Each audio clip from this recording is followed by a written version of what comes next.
Como é que é? Que história é essa? Te disseram que tem que dizimar por você e pela empresa, porque senão a sua empresa não vai prosperar. E o que eu acho disso? Peraí. Eu acho uma piada. Não estou brincando. Acho uma piada, tá? Porque quando se trata em dízimo no Novo Testamento, ele não tem a mesma. Será que eu posso dizer a mesma intenção, o mesmo significado? O dízimo do Novo Testamento não é o dízimo do Antigo Testamento, tá? O Antigo Testamento tinha uma série de leis, leis cerimoniais, tinha rituais, tinha um monte de coisas para cumprir. São um total de 613 leis. Entre elas estava o dízimo. Quem não trazia o dízimo, ele era passivo de sofrer as punições de quem desobedecia a lei.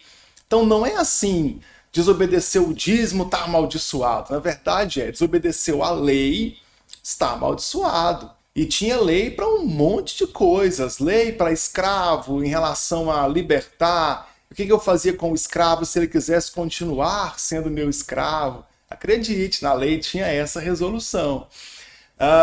Questão de divórcio, como é que era na lei, e tinha o dízimo. Então, logo, o desobediente, ele sofria ali as maldições da lei, assim como o obediente sofria os benefícios, as bênçãos de fazer parte da lei. Chega no Novo Testamento, os Jesus, os apóstolos, nunca fizeram uma lei específica ou um tipo de norma específica para as contribuições financeiras que eu faço. Até porque a igreja vai surgir pelo menos após 313 depois de Cristo, com o Edito de Milão, quando o imperador proíbe as perseguições contra a igreja. Até então, nem igreja organizada não tinha. Tinha organizada sim, mas em casas, em grupos escondidos, eram todos foragidos da justiça, afinal de contas, era passivo de morte ser cristão. Mas o que o Novo Testamento fala? Que eu tenho que dar com alegria, que eu tenho que dar sempre e dar proporcional ao que ganha. Isso aí está muito claro no Novo Testamento, mas não fala qual o valor. Então nós aproveitamos o modelo de 10%, que afinal de contas é bíblico, e que em nada fere o que o Novo Testamento diz. Mas ele é simplesmente um método de arrecadação. Tudo bem, eu sei que está cheio de igreja por aí, falando de maldição, de bens, contando história e tentando te fazer acreditar em interpretação muito suspeita de textos bíblicos que falam sobre dízimo. Mas eu vejo o dízimo hoje como um simples método de arrecadação. A igreja local tem necessidades? Tem. Quem vai suprir essa necessidade? Os seus frequentadores. Qual que é o método então? Cada um vai dar um pouco, um pouquinho de todo mundo, faz um tantão, a gente mantém a estrutura.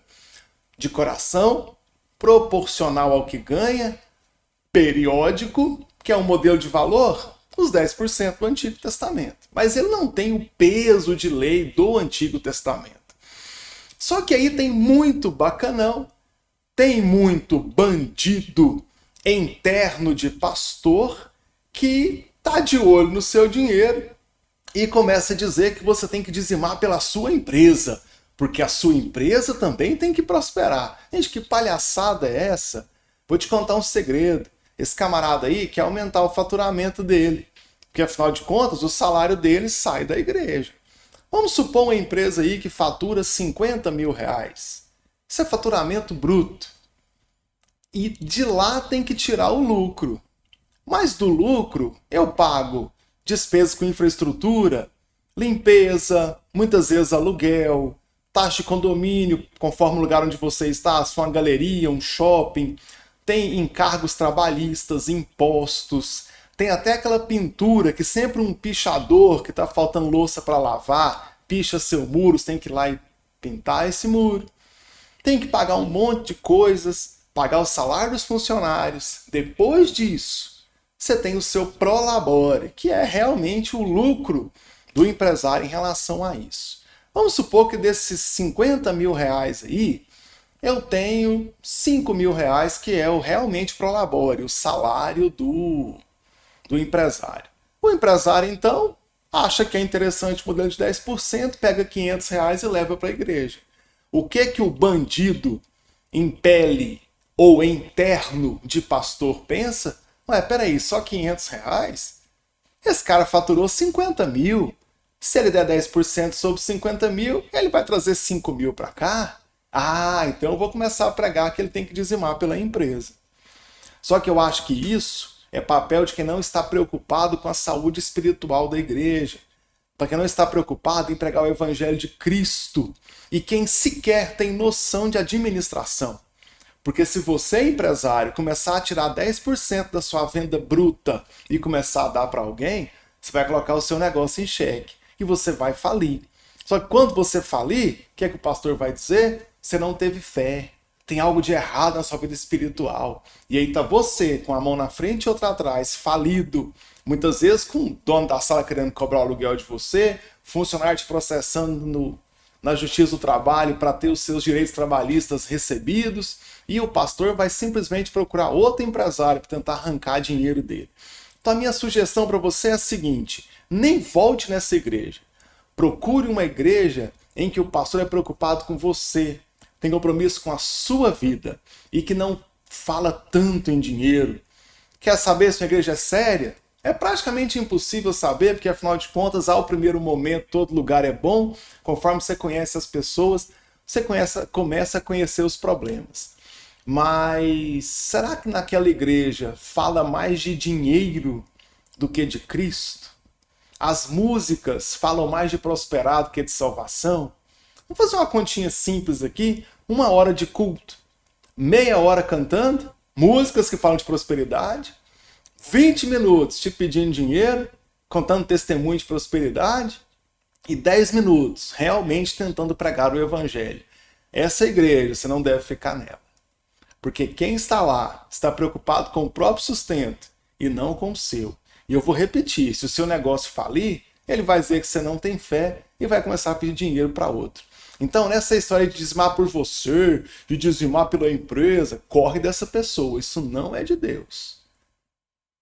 Quer dizimar?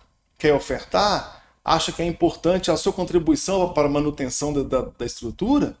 Não tem problema. Dá de coração, dá com alegria, dá sempre, proporcional ao que ganha. Quer saber um valor para ter uma base? Dá os 10%. Agora, se alguém está te obrigando, pressionando, te amaldiçoando, pense bem, será mesmo que essa pessoa é de Cristo? Quantas pessoas Jesus amaldiçoou? Quantas pessoas os apóstolos amaldiçoaram? E ainda mais usando dinheiro como pretexto. Acredito que você não deve mais participar deste lugar, que pode até estar escrito igreja na fachada, mas já deixou há muito tempo de ser uma igreja do nosso Senhor Jesus Cristo.